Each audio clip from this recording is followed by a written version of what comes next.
Nouveau rebondissement dans l'affaire du meurtre d'Harmony. Les raisons qui ont conduit Bruno à étrangler sa compagne puis à maquiller ce meurtre en suicide n'avaient jusqu'ici aucune explication logique.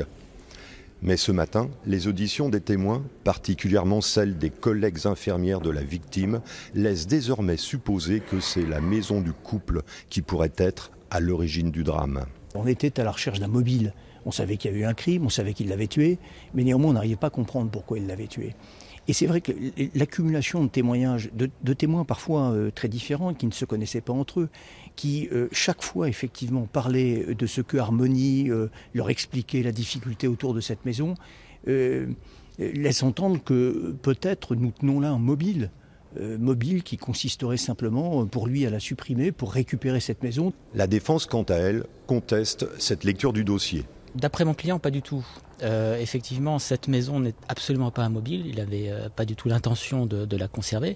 Et d'ailleurs, dans le dossier, il apparaît que mon client, de toute façon, avait déjà des problèmes financiers. Bien avant le décès de sa femme, de sa concubine. Et à ce titre-là, il n'a jamais eu l'intention de garder la maison, contrairement à ce qu'il a pu être effectivement précisé au cours d'audience.